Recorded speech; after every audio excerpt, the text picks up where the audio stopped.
네, 북한의 핵실험으로 남북 간의 긴장 관계가 고조되고 있습니다. 이런 상황에서 북한은 추석 연휴에도 핵 선제 타격을 거론하면서 위협하고 있는데요. 최악으로 치닫고 있는 남북 관계, 돌파구는 없는 건지 전문가와 함께 진단해 보겠습니다. 안찬일 세계북한연구센터 소장, 박원곤 한동대 국제지역학 교수 함께합니다. 어서 오세요. 어서 오십시오. 안녕하십니까. 네. 추석 때 좋은 얘기 해야 되는데요. 글쎄 일단 북핵 관련 얘기 해보겠습니다. 소장님, 지난 9월 9일에 북한이 5차 핵실험 감행한 지 이제 엿새가 됐는데요. 이런 가운데 5차 핵실험 축하 행사 자리에서 핵 선제 타격 거론이 됐고요. 이 자리에서 보니까 핵 분열탄이든 핵 융합탄이든 다 장착할 수 있다 이렇게 위협 수위를 높였는데 이 때문에 민족 명절인데도 불구하고 추석 연휴 기간 중에 북한이 추가 도발을 해올 가능성이 있다는 분석도 나오고 있더라고요. 어떻게 보고 계십니까? 글쎄 아마 당장 며칠 내에 연휴 기간에 도발을 하기는 북한이 그렇게 쉽지는 않을 것 같습니다. 왜냐하면 지금 내적으로 수재도 낮고 여러 가지 이제 상황이 유리한 것만은 아닌데 그럼에도 불구하고 아마 10월 10일을 계기로 6차 핵실험이나 이런 건 착실히 준비하고 있지 않는가. 그리고 이제 북한이 저렇게 핵 선제 타격 얘기를 운운하는 것은 결국 올해를 통일 대전으로 지정하지 않았습니까? 이것은 결국 김정은이 뭔가 1~2년 내에 자기 체제가 안정이 되면 그냥 넘어가겠지만 안정이 안 되면은 뭔가 핵무기를 통해서 한번 통일 대전을 시도해 볼 수도 있다. 그러니까 최악의 수단을 말하는 것이죠. 그런 면에서 북한이 저렇게 핵 공갈을 계속 높이고 있다고 볼 수 있습니다. 네.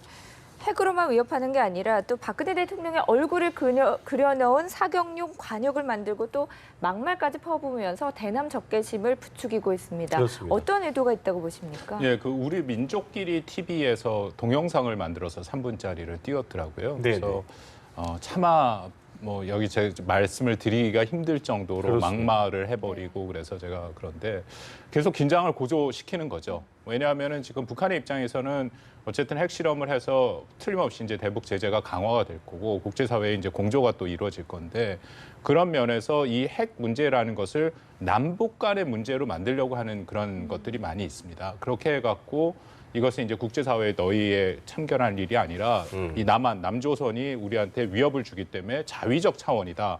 이제 더불어서 이제 미국 얘기는 계속 하죠. 미국이 주둔하고 있으니까 그런 식으로 이 범위를 좁혀 만들어 갖고 자위적 차원에서 그것이 필요하다라는 것을 계속적으로 나름대로 명분을 쌓아가려고 하는 그런 의미가 있습니다. 그래서 그 발표된 내용에 보면 계속 통일에 반대하는 세력으로 우리 박 대통령을 이제 비난을 하고 미군을 끌어들였다 그런 식으로 계속 얘기를 하고 있거든요. 그래서 아마 이런 식의 그 대남에 대한 그 비난과 도발 어떤 형태로든지 그런 형태는 좀 지속될 것이다라고 생각합니다. 네, 북한이 지난 9일에 이제 핵실험 단행하면서 3년 주기설이 깨졌고요. 아까 소장님 말씀하신 대로 그 다음 핵실험이 이루어질 시기에도 관심이 쏠리고 있는데 서리에인노스가 이런 얘기를 했죠. 북한이 올해 안에 3차례나 핵실험 더 할 수 있고 시기는 아까도 말씀하신 북한이 처음으로 핵실험했던 2006년 10월 9일부터 딱 10년 되는 다음 달 9일이라고 얘기했는데요. 한 달 만에 6차 핵실험이 또 가능할까요?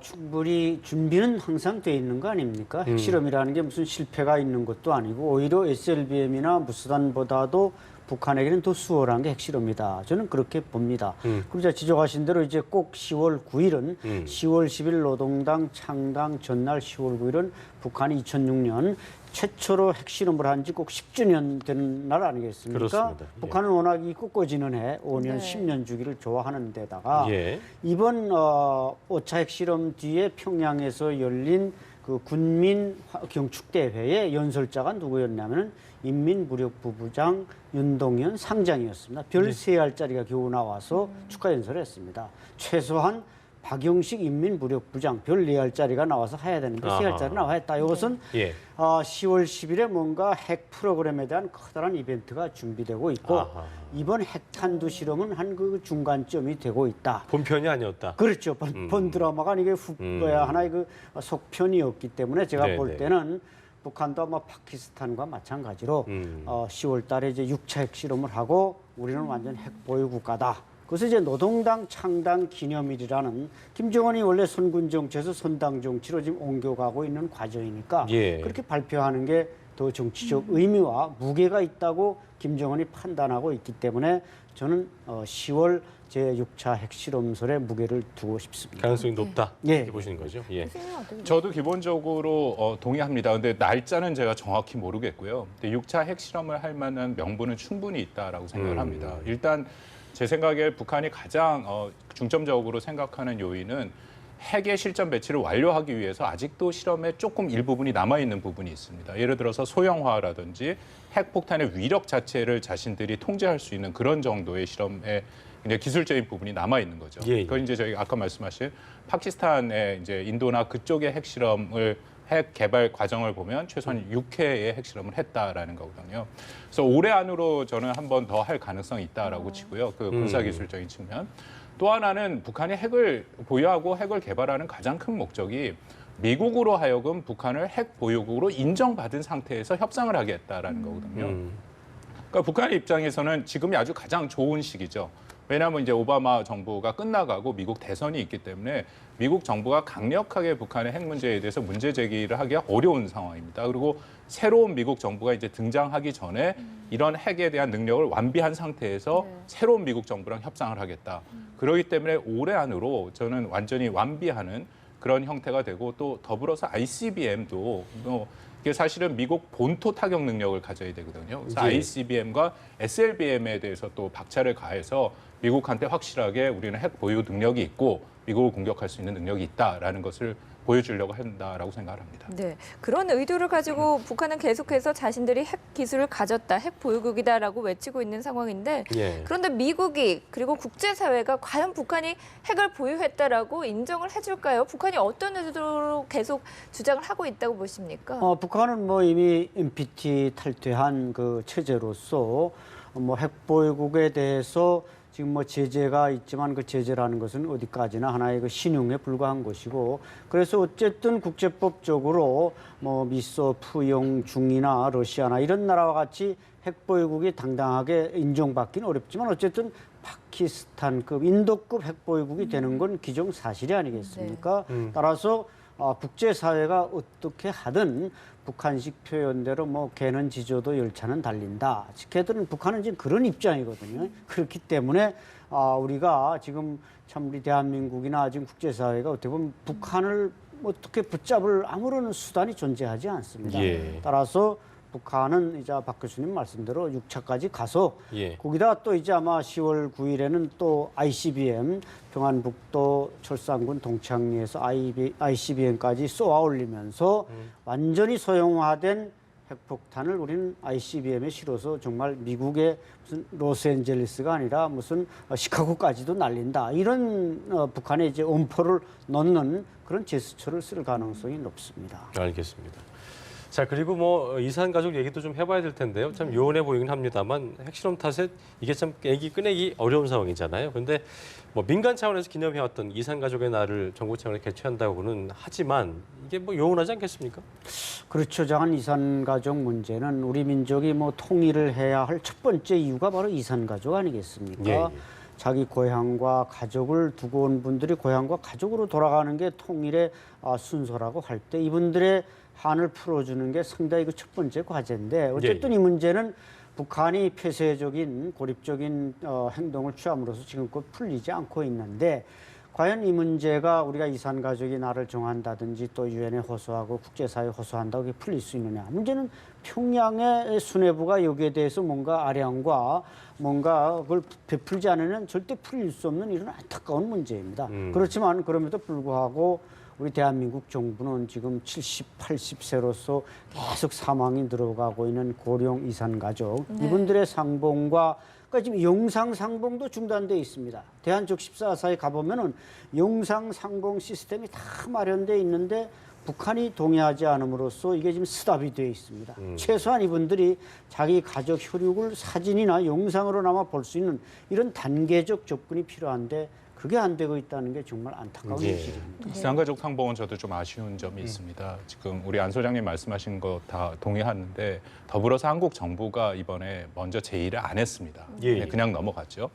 그러니까 이게 저는 안타깝다고 생각하는 게 북한 핵 개발도 다 연결돼 있는데 북한과 김정은 체제가 핵을 절대 포기 안 하죠. 그렇기 때문에 이제 우리는 핵 정책 자체를 정말 근본적으로 바꿔야 되는 것을 생각을 해야 되고요. 이제 정말 통일을 추구해야 되는, 그래서 북한의 정권이 교체가 되거나 북한에 뭔가 아주 큰 변화가 있는 그런 걸 우리가 추구해야 되는 그런 정책으로 저는 바뀌어야 된다라고 생각을 합니다. 8.15 때 우리 대통령님이 말씀을 하셨죠. 그래서 저는 그에 굉장히 주목을 했던 게 북한 주민과 심지어는 북한 당 간부까지도 얘기를 했고 또 김정은의 추정 세력을 거기서 구분해내는 그런 지금 발언들을 했었거든요. 그러니까 우리 정부가 그런 방향으로 간다면 이번에 이산가족 상봉은 북한이 당연히 안 받을 거라고 저는 생각을 하지만 제한은 했어야 된다라고 생각을 합니다. 그래서 북한 주민은 우리는 여전히 인도주의적인 측면뿐만 아니라 북한 주민을 포용한다.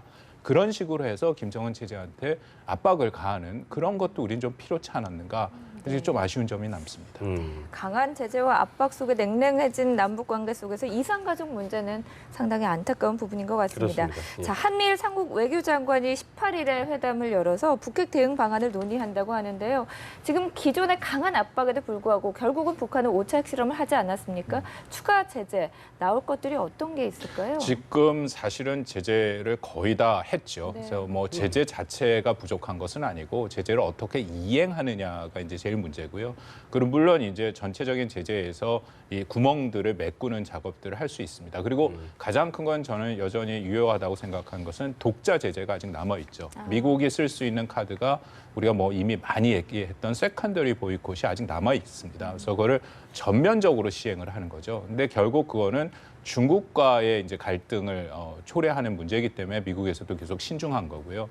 근데 이번에 그 유엔 대북 제재가 다시 논의가 되는 과정에서 만약 우리가 생각하는 그 구멍들을 메꾸는 것에 대해서 뭐 예를 들어서 뭐 민생용으로 넘어가고 있는 그런 북한 제품이라든지 수출과 수입을 막아야 되는 부분이 있는데 그런 것들이 만약 제대로 이루어지지 않는다면 미국에서는 독자적 그 대북 제재 일환으로 세컨더리 보이콧을 시행하는 것이 뭐 거의 유일하게 남은 마지막 카드라고 생각을 합니다. 아마 이번에 한미일 협력의 그 회의에서도 그런 얘기들이 좀 논의가 되겠죠. 네. 소장님 보시기에는 아까도 저희가 뭐 기사라도 좀 접했습니다만 그 왕이 부장이 기시다 후미오 외상하고 외무상하고 전화 통화를 하면서 이제 안보리 제재에선 제재는 동참하겠다고 밝혔지만 개별 국가 일방적 제재는 또 반대한다고 얘기를 했거든요. 그러니까 문제는 이제 동참하는데 제재 수위를 어떤 식으로 동참할 것이고 또 어떻게 생각할 것인가 궁금할 텐데요. 중국의 속내를 잘 모르겠다는 분석들도 많이 있습니다. 어떻게 좀 보고 계십니까? 그렇죠. 중국은 지난 1월 6일 그 제5차 핵실험, 4차 핵실험 이후에 사실 말로는 제재에 동참한다고 하면서 뭐 대련 항인이 그 단동인이 그쪽에서 상당히 그 북한 민간 단체 기업들과 교류를 진행해 온 것으로 우리가 알고 있습니다. 따라서 중국이 말하는 유엔의 제재는 동참하되 개별 국가들의 제재는 반대한다. 이것은 결국 북한의 결정적인 핵 개발 의지를 꺾는 데는 반대하고 그냥 신용만 하겠다. 이런 의지로밖에 달리 풀이가 될 수가 없습니다. 그래서 이게 대단히 참 안타까운 일인데 박 교수님 말씀대로 세컨더리 보이콧이라는 기본적인 아주 핵심적인 제재가 들어가지 않으면 북한에 대한 제재는 항상 신용으로밖에 끝날 수 없고 이번 5차 핵실험 때도 아마 최선희 부국장이나 김성남 국제부 부부장이 베이징에 가서 아마 중국 수뇌부에게 전달한 것 같습니다. 우리 5차 핵실험 하겠습니다. 물론 그때 뭐 중국이 no 하면 뭐 북한이 안 할 사람이 아니지만 결국 마찬가지로 10월 9일에도 북한이 또 어떤 뭐 고위층 인사를 보내가지고 우리 6차 핵실험 할 수밖에 없습니다. 그럼 또 중국은 또 오케이 할 수밖에 없다. 오케이는 안 하더라도 잠깐 눈 감을 수밖에 없는 상황이기 때문에 결국 북한의 이 도미노 핵실험의 연속성을 중단시키는 길은 중국이 제재에 동참하는 거고 그것도 형식적인 제재를 해서는 안 되고 국제사회가 요구하고 있는 보편적 제재에 동참해야 된다. 이런 측면에서 우리는 참 북한 핵이 5대 몇 차까지 갈런지 지금은 좀 어두운 실정입니다. 네, 북한이 5차 핵실험을 한 이후에 중국 역시 강한 수위로 비난을 하지 않았습니까? 그런데 방금 얘기를 들어보면 대화와 제재 병행이라는 중국의 원론적인 입장으로 다시 돌아간 것 같거든요. 속내가 뭘까요? 중국의 입장은 늘 일관됐습니다. 뭐 그것에 대해서 변화는 없는 거고요. 한반도의 비핵화 원하고 또한 동시에 그렇지만 이것을 무슨 어떤 무력의 방법이 아니라 평화적인 방법으로 해야 되고 그러기 위해서는 대화와 타협이 필요하다. 뭐 그래서 늘 하여튼 똑같은 얘기를 하는 거고 기시다 일본 외무상이랑 만났을 때도 제가 뭐 생각했던 수준에서 왕이 부장이 뭐 전화 통화를 했습니다. 그래서 거기에 핵심적인 것은 독자적인 대북 제재에 반대한다. 그러니까 제가 말씀드린 미국이 세컨더리 보이콧의 카드를 쓰는 것을 반대한다라는 얘기죠. 그래서 유엔에 다시 모여서 2270을 이제 그건 트리거 조항이 있기 때문에 북한이 핵실험을 하면 자동적으로 추가 제재가 되게 돼 있습니다. 그래서 거기서 뭐 우리가 이미 핵심적으로 얘기하는 것은 원유 공급이죠. 원유 공급을 과연 막을 것이냐. 저는 중국이 막지 않을 거라고 생각을 합니다. 원유 공급을 막는다는 것은 북한 체제의 붕괴 가능성까지 가는 거기 때문에 중국이 원치 않는 거거든요. 그러니까 뭐 핵 같은 거 쏠려고 하더라도 그러니까 실험하려도 원유가 없으면 할 수 없는 거 없죠. 아니겠습니까? 예. 그리고 뭐 그게 없으면은 전쟁 자체를 수행할 수 없고 북한 체제 자체가 운영이 될 수 없는 상황이기 때문에 중국이 이제 계속 카드를 갖고 있다라고 뭐 트럼프라든지 미국에서 계속 얘기를 하는 건 그걸 얘기를 하고 있는 거거든요. 근데 중국의 입장에서는 그걸 받아들일 수 없다라는 거죠. 그래서 아마 2270의 추가 제재에 뭐 약간의 플러스 정도만 되는 수준이지 뭐 중국이 아주 전향적으로 나올 가능성은 크지 않다라고 생각을 합니다. 그러니까 안보리 입장에서도 규탄 성명을 내고는 있지만 이 상황에서 만약에 10월 9일에 그러니까 성명 채택이 또 바로 이루어진 게 아니기 때문에 그 상황에서 만약에 핵실험을 또 해버린다면 상당히 안보리 입장에서 곤란할 것 같습니다. 입장이 그죠? 예. 근데 뭐 워낙 안보리의 그 결정과 이 결의문이라는 게 하나의 그 구속력을 가지지 못하고 있고 하나의 상징적인 의미이기 때문에 뭐 북한 핵을 작은 안보리나 뭐 육자회담 이런 외교적 수단으로 제어하기에는 이미 그 루비콘강을 건넌 실정이고 또 중국 역시 지금 흑룡강성에서 생산된 원유가 단동을 거쳐서 북한 그 천마군으로 송유관을 통해 들어가는데 이걸 전면 차단할 경우는 그 송유관이 전부 응고가 돼 버리는 바람에 이것을 영원히 못 쓰게 되는 것입니다. 아하. 그래서 이제 부분적인 뭐 60% 이게 양을 줄이는데 그렇게 되면 또 북한이 러시아에 가서 또 지금 중유를 들여다가 또 대신하고 있고 그렇기 때문에 어쨌든 중국, 러시아 이 두 나라가 유엔이나 국제사회 제재에 동참하지 않는 한 북한 체제를 결정적으로 이 핵 그 말하자면 열차를 멈춰 세울 수 있는 대안은 없다는 것이죠. 네. 그렇군요.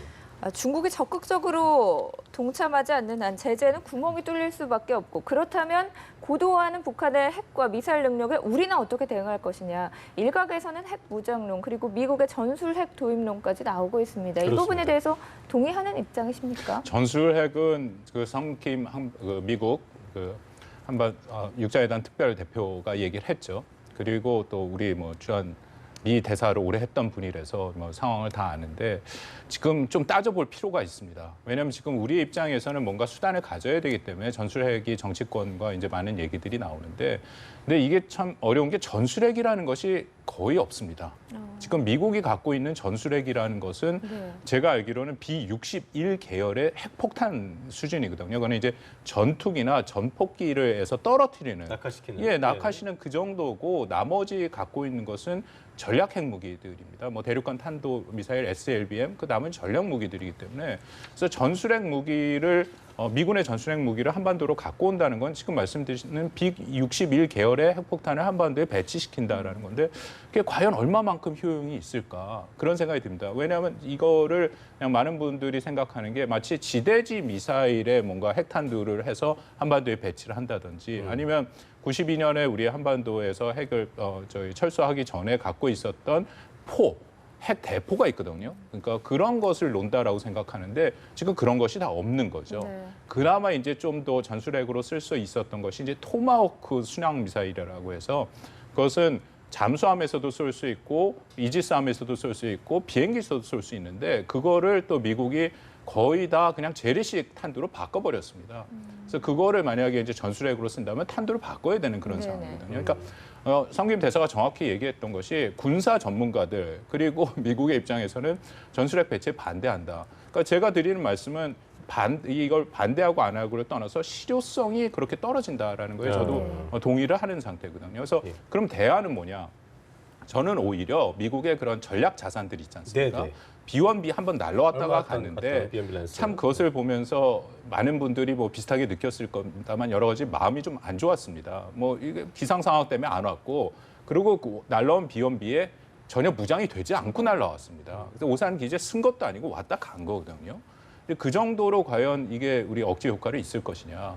그럴 바에는 우리가 이제 두 가지를 해야 된다고 생각하는데 하나는 그런 전략 자산을 한반도에 순환 배치를 하는 거죠. 순환 근데 배치. 그게 반드시 정기적으로요? 그렇죠. 정기적으로 뭐 군산이라든 오산 기지에 갖다 놓는 거죠. F-22를 포함해서. 거기도 물론 핵탄두가 장착될 수 있거든요. 근데 거기에 이제 B-61이나 핵탄두가 있는지 없는지에 대해서는 우리가 모호성을 유지하는 거죠. 그냥 전략 자산이 왔다. 근데 그것이 꼭 거기에 핵 무장이 됐는지 안 됐는지 우리가 밝힐 필요는 없지 않습니까? 그러니까 그런 방법을 우리가 좀 고려를 해야 되는 거고 두 번째는 우리가 미국이랑 좀 이게 전쟁 지도를 다시 그려야 됩니다. 다시 짜야 되는 거죠. 지금 갖고 있는 우리가 한미 간의 연합 그 작전 계획이라는 것은 이런 북한의 핵 위협에 대한보다는 여전히 재래식전에 대한 대비거든요. 그러니까 이런 부분에 대해서 미국과 다시 짜서 미국이 우리한테 핵우산을 제공을 해준다고 하면은 과연 어떤 상태에서 한국도 의견을 내고 한국이 원하면 핵우산을 미국이 제공을 해줄 수 있는 그러니까 나토 정도의 수준까지를 우리가 미국으로부터 받아야 서로 간의 협력이 돼야 이것이 우리가 억지가 있다라고 그렇지 그렇지 않으면 지금은 굉장히 어려운 상황이다라고 생각을 합니다. 소장님도 한 말씀 해주시죠. 자유적 방어 차원의 어떤 우리만의 어떤 효율적 있는 수단이라는 게 어떤 게 있을지. 네, 예. 자 미국으로서는 지금 뭐 분명히 말씀하셨지만 이 송김 대사도 전술핵 배치는 반대한다. 제가 볼 때는 지금 북한이 완전히 핵무장화하기에는 1년, 2년의 시간이 필요합니다. 또 그때는 사드 체계도 완비되고 어쨌든 제가 볼 때는 북한이 지금 우리가 가장 두려워하는 핵무기를 비대칭 전력으로 개발했기 때문에 우리는 이 남은 시간 안에 우리가 북한이 가장 싫어하는 김정은을 바꿀 수 있는 레짐 체인지할 수 있는 비대칭 전력, 뭐 네. 대북 심리전이라든지 네네. 뭐 이런 공세를 취해보고 그래도 안 될 때 북한이 완벽한 핵무장을 했다. 그땐 뭐 전술핵을 들여든지 순환 배치라든지 논의해야 되겠습니다만은 현 단계에서 뭐 미국이 싫다는 것을 우리가 억지로 할 수도 없는 일이고 네. 어쨌든 우리 대한민국은 우리 대한민국이 존재하고 생존할 수 있는 뭔가 새로운 활로를 찾아야 할 시점입니다. 네, 네. 알겠습니다. 자, 두 분 말씀 여기서 정리하겠습니다. 오늘 네. 고맙습니다. 고맙습니다. 감사합니다.